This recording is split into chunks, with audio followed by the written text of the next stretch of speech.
Zweig Group invites all AEC industry leaders to the 2024 AEC Small Business and Entrepreneurship Forum, the premier event for small firms in the AEC sector. Experience innovative strategies and insights on May 21st, crafted by Zweig Group's industry experts. Engage in keynotes and interactive sessions focused on recruitment, retention, and business growth. Join Zweig Group for this unique networking opportunity and take your business to new heights. Secure your spot today and be part of the AEC industry's future. Visit zweiggroup.com for more information. The Zweig Group team looks forward to welcoming you.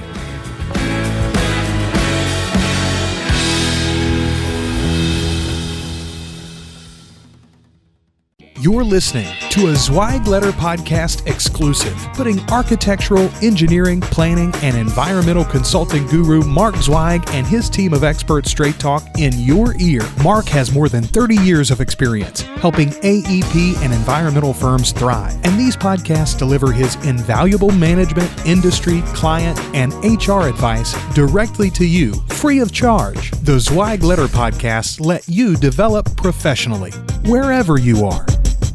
Hey folks, it's Randy Wilburn here with Zweig Group Media, and today I am happy to speak with Will Schnier, who is the CEO of Big Red Dog. And we're so excited to have Will on with us today to talk a little bit about his organization, to talk about his walk as a CEO with a growing engineering firm in the Texas marketplace, and in addition to talk a little bit about Hot Firm and Best Firm to Work For, and what those programs have meant to his organization. And so without further ado, we just want to welcome Will to the table, if you will, to discuss with us a little bit about his organization and also a little bit about Hot Firm. And so, Will, thank you so much for joining us today. I appreciate you taking time out of your busy schedule to connect with us and talk with us a little bit. So tell us a little bit about your firm, Big Red Dog. I've always been enamored by the name. It is one that you will never forget. Of course, whenever I say Big Red Dog, my kids think of Clifford. But when you say Big Red Dog, what do you think of? The name is it's the smartest thing we've ever done, and one of the first decisions we made when we established the firm in 2009. And the name is in tribute to one of our project designers, whose first name is Clifford, and himself carried the nickname Clifford the Big Red Dog. So the reference to your kid's cartoon character is not too far off. Right. But Schnier is my last name, and that doesn't exactly roll off the tongue. And one of my co-founders was Lingvai, Lingvai, which was also a very ethnic-sounding name. So between the two of us and our third partner was Brown, we could have been Schnier, Lingvai, and Brown, and sounded like a law firm that nobody could type into Google. Right. And so we decided to do something different. We didn't name it after the three founding engineers. We named it after our first employee, which was Cliff Kendall, one of our project designers, now team leaders in our Austin office. Wow. And what's really unique about it is that, most project designers are the low man in a totem pole, on the totem pole in design firms. And we, from the very beginning, wanted to be different and have a different kind of corporate culture, company culture, and named the firm after Cliff. And we joke that he's the only named partner in the firm out of, now there's a handful of us out there. So Wow. the name has been certainly memorable. When we hang up this phone call or when I leave a meeting, people forget the name Will Schnier. Oftentimes, but they'll never forget the name Big Red Dog. Right. They may say Big Dog or Red Dog or something, but they'll always be able to find out where we are and how to get in touch with us because the name is easy to remember and easy to search. Yeah. So that was 2009. We made that decision. We were at the bottom of the recession, late 2008, early 2009, and really felt there was an opportunity for three young guys to go off on our own and start something new in that market. And we started in Austin, Texas with the three of us, and we had no money, and we had no clients. We had a catchy firm name, and from those very humble beginnings and incredibly humble first year of operations, we've grown just over 6 years later to over 100 people in 4 different offices. We now have offices in Houston, Dallas, and San Antonio, in addition to Austin. And we provide, in addition to civil engineering, which is how we started, mechanical, electrical, and plumbing services, traffic engineering, and municipal design services. So we've grown like a weed and really been able to capitalize on the demographic trends in the state of Texas. And we've been very fortunate with the success we've had and the employees, team members, and clients that we've been able to attract since we opened. Wow, that's awesome. Now, if I can just add to this, I understand that you guys have a very unique culture within your offices that is unlike what you'll find in a lot of other, quote unquote, engineering firms, whether in Texas or elsewhere. And I know I've been around the country visiting a lot of engineering firms, and you go into some of these stodgy old places and you wouldn't realize that you're in a building or in an office where people that design things for a living work. And it's sometimes amazing to me. But tell me just a little bit about the culture there at Big Red Dog that has kind of led to this growth that you've experienced. Yeah, that's a great question. And you were breaking up a little bit there in posing that question. So we might have to redo that one. But our culture is very unique for the industry and has been a key part to our success in recruiting new team members. It starts with our founders, the first year of the millennials, last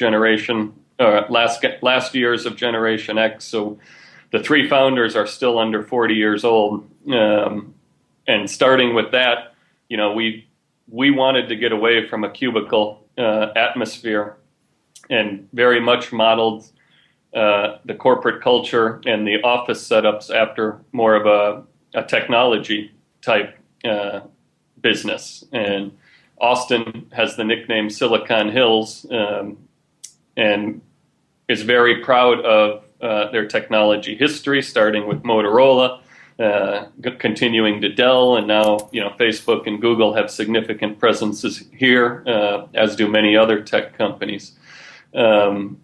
So we were able to model our company, our culture, after those type of companies, and it starts with an open office environment.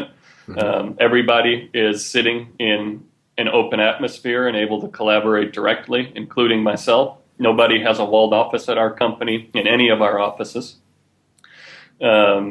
We talked about the name earlier, but everything is branded. The office walls are branded. We have clothing, we have hats, we have coffee mugs, pint glasses.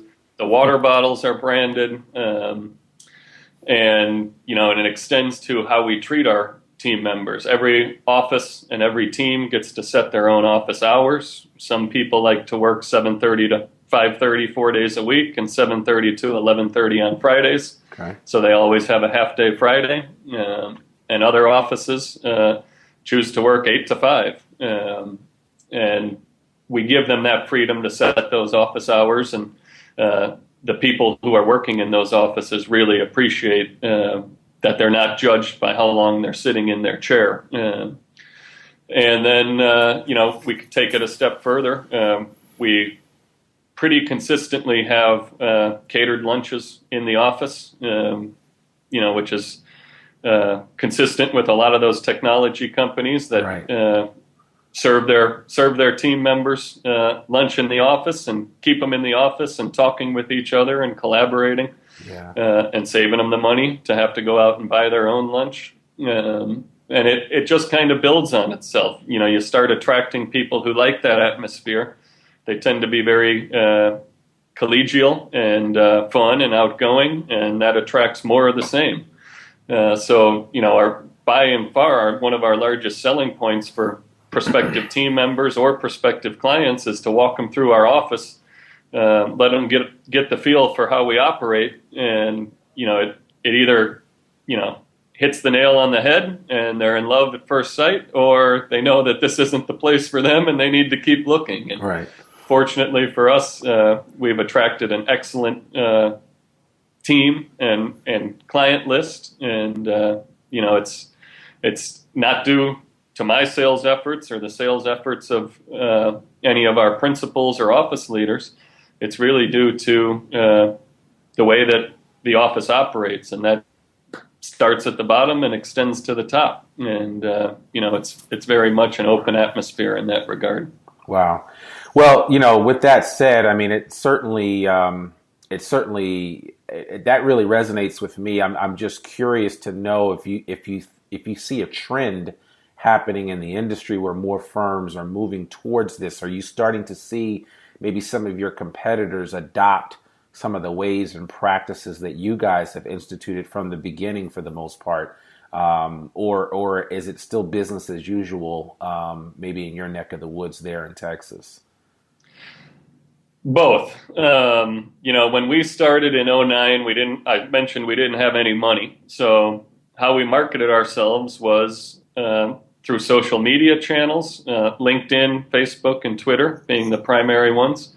And more importantly, through our blog, which we also brand, and it's called the Big Red Blog. And we have multiple blog posts each week. And it's really funny looking at it 6 years on, almost 7 years on. In 2010, several competitors snickered at what we were doing and joked that, you need to know your audience. Your clients aren't on the internet. They're not reading this stuff. Why are you wasting your time? And then, we started growing and we started taking off. And, 4 years ago, you started seeing them start to get social media accounts and right. Try to start a blog. Many of them have been unsuccessful.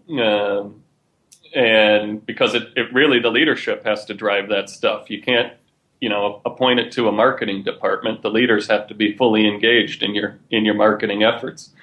And 3 years ago, you started to see websites get redeveloped to, have more information and feature their team members and their projects a little more than some of those plain and, traditional looking websites.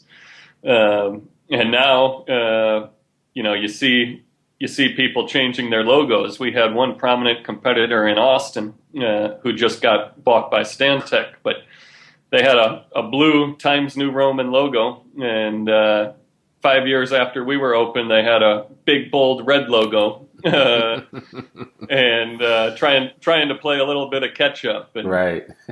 Ultimately, they solved that problem by selling the firm. Right. How about that? That's awesome. Well, Will, I got to ask you about the name Big Red Dog, and I know that.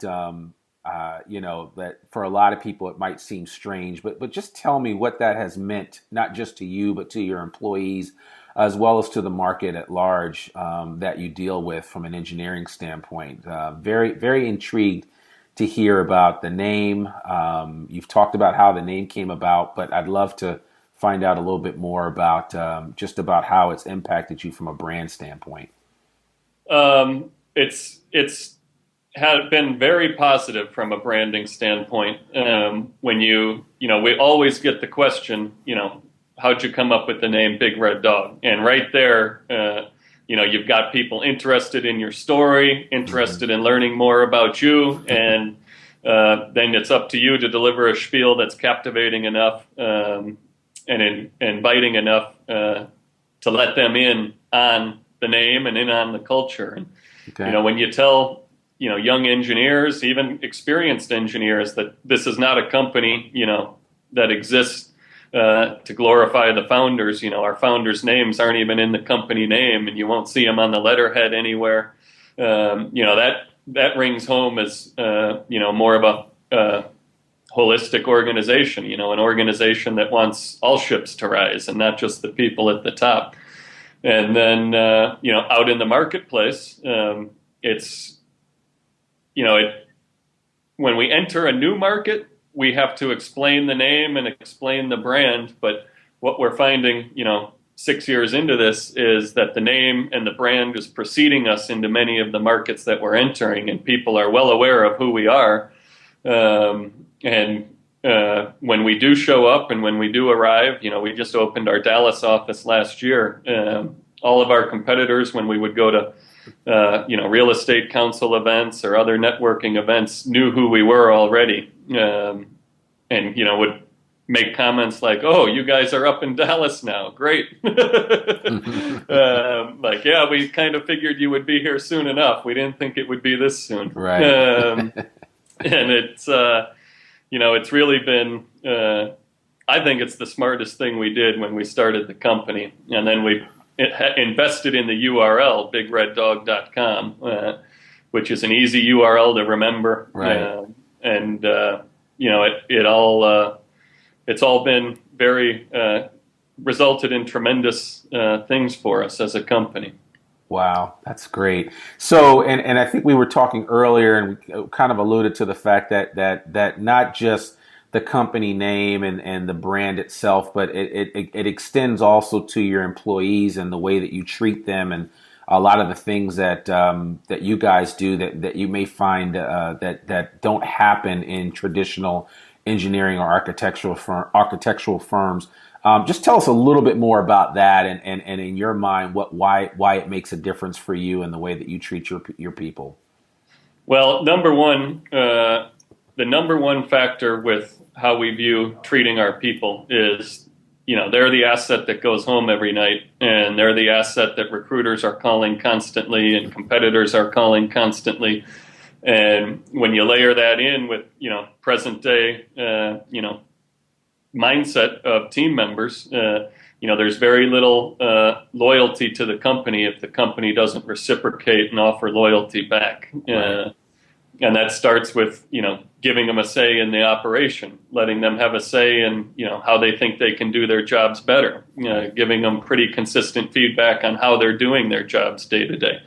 Especially among the millennials, they're less motivated by money. They want feedback. They want to know how they're doing. They want to have a say in the operation. We're the same way. We were frustrated about not having a say and being kept in the dark when we were at our previous firms, which were very good firms in their own right.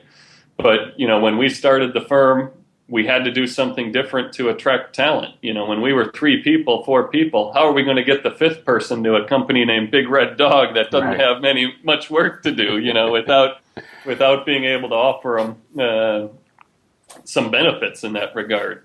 And, we're 2 things that I'm very proud of is we're an entrepreneurial company and we're an open book company. So every year we write our business plan, and every year we publish it and present it to our staff in every office and buy them all lunch, go through the business plan, tell them give them a scorecard of what we did last year, what we said we were going to do and how we actually performed, tell them what we're going to do this year, tell them what we're looking at for the year after that, give them a chance to ask questions and to provide feedback on those plans. And, and the other thing we reiterate at every level of the organization is, as long as there's not a legal reason for not showing you something, you can come in and ask to look at any document that we've got in the company. We don't have anything to hide, and the more inquisitive you are as a team member with how we're operating the company, the more you're going to know about it, the more you're going to be able to contribute to it, and the more feedback we're going to get on how successful it's going to be. The mindset really is we put this business plan together. Don't just put it on the shelf. Read it, present it to them. And if you expect them to execute it, they need to know what's in it. Yeah, that's true. And, that's true. That goes with the whole entrepreneurial culture. Once they're executing the business plan, they're acting like an owner of the business and really driving the ship forward.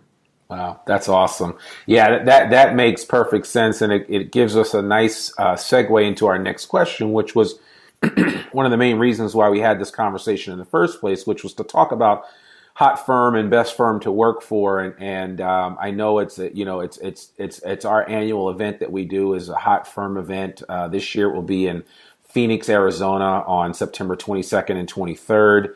And so we certainly want to just kind of know in terms of learn a little bit more about your experience with the hot firm event, specifically with that hot firm designation and the best firm to work for designation. Now, you've been a hot firm how many times now? We just 2015 was the first year we placed on the list, because it was based on several previous years of revenue growth, not just the one previous year. And, right. We're only 6 years old. So we applied for the first time in 2015 and made the list. We came in number 26. And, that's something we're very proud of, and really a validation of what we're doing down here in Texas. Okay. Now you applied for best firm to work for as well, right? We did not. You did not? We did okay. not. All right. So hopefully you'll apply for it this year and be a part of that. It sounds like you won't have any problems making that list based on what you've shared with me, and also just the feedback that I have received out in the marketplace about your firm. So that's really exciting. What did you take away from the awards process itself? Were you particularly involved in that at all? Yes, I was in Boston at the Copley for the award ceremony.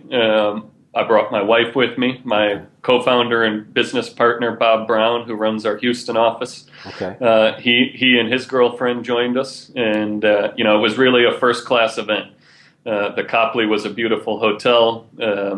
The red carpet going into the award ceremony was a nice touch. Yeah. And then, Mark is not a shy guy, so his No. emceeing, his ability to MC the event and keep it lively and, not like a typical engineering award ceremony was very fun. And, we really had a great time. We loved Boston. The hotel was beautiful.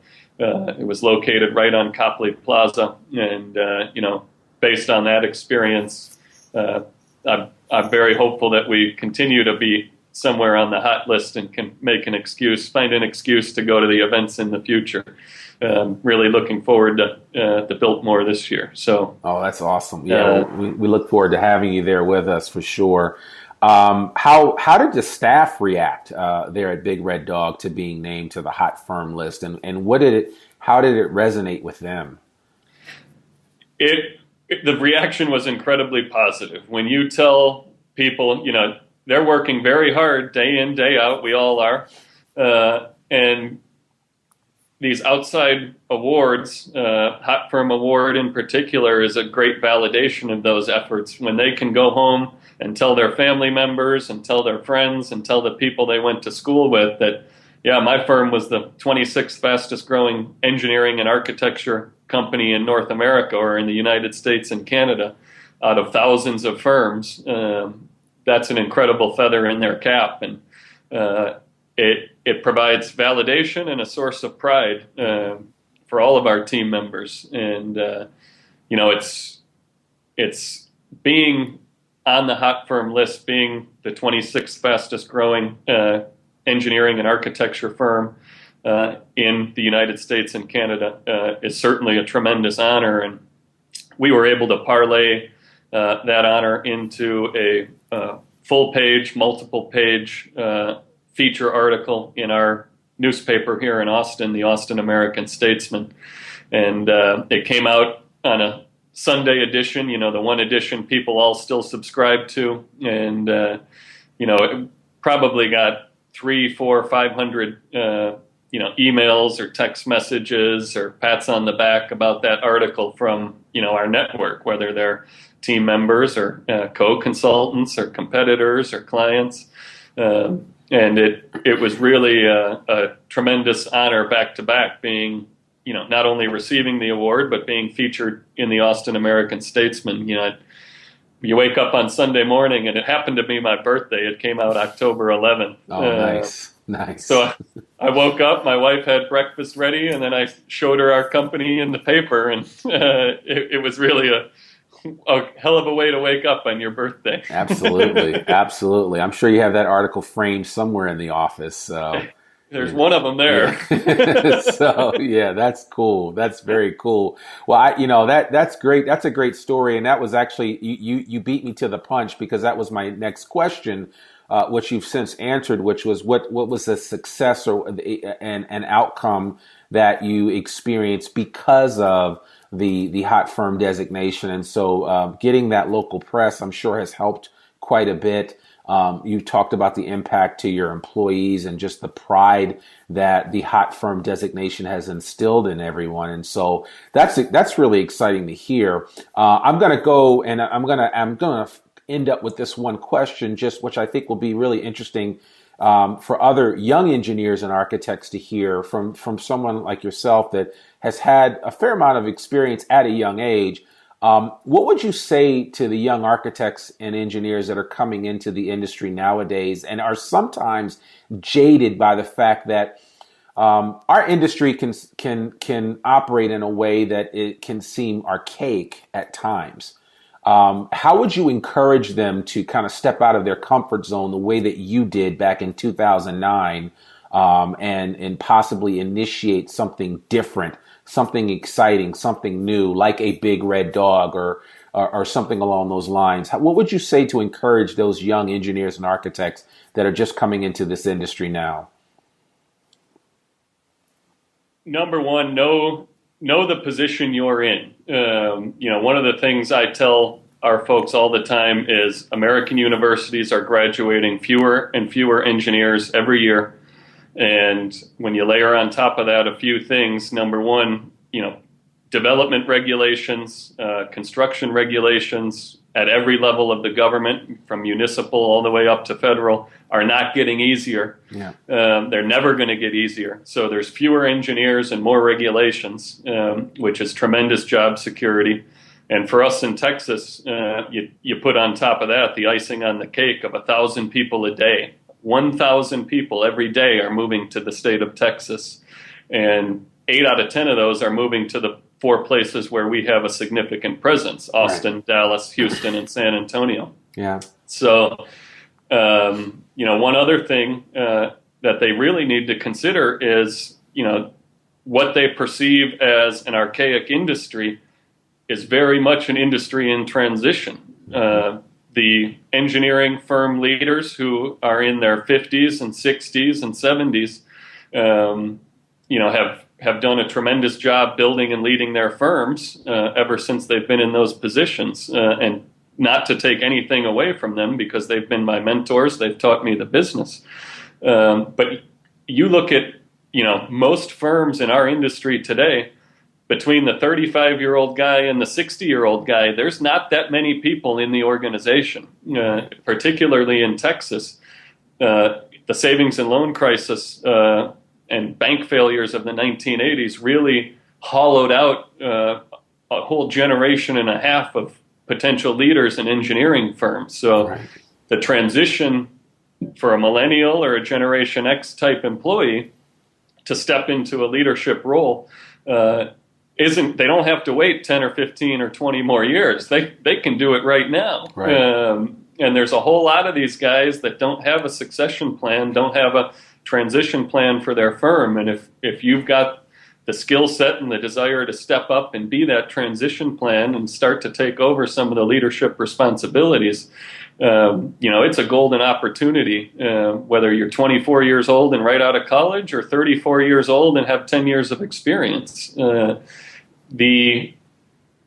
then think about who your clients are. Your clients' organizations are facing the same thing. They have, 40 or 50, 60, 70-year-old guys, and they have a bunch of 20 and 30-year-old guys, and there's no one in their 40s really running those organizations. So their next generation is going to be looking to the next generation of consultants to service their projects in the future. So there's a confluence of factors from, number of people graduating, regulations, population growth, and the hollowing out of that kind of middle management period in these companies that, it won't be a stodgy, archaic type industry for very long. Yeah. we're experiencing, Moore's Law. We're experiencing the fastest pace of change in technology of any generation before us.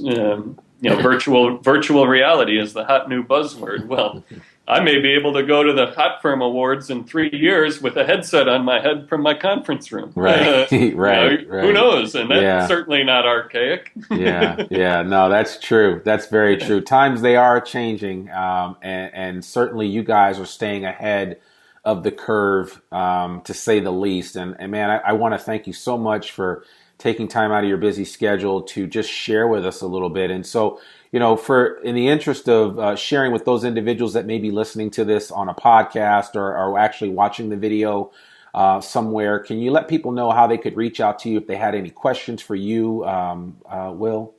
Yeah, absolutely. Our website, bigreddog.com, is really our clearinghouse for all the information about our company. Our authority demonstrates our authority and our experience. And then personally, my email address is Will, Will, .Schnier, SCHNIER, @bigreddog.com. And I'd love to hear from folks if they want to know more about us, or if they're interested in joining our firm or working for us, or just looking for some advice on what they're doing. And every time I have a conversation, whether it's with you, Randy, or with a potential employee or a potential client, I learn more. I learn more about our industry, and I get more effective at what I do. And I would encourage anybody who's thinking about reaching out and getting in touch with us to do so, because I really appreciate the conversation and the connection and what you can teach me. Wow. Well, thank you so much, Will. I really, really appreciate this.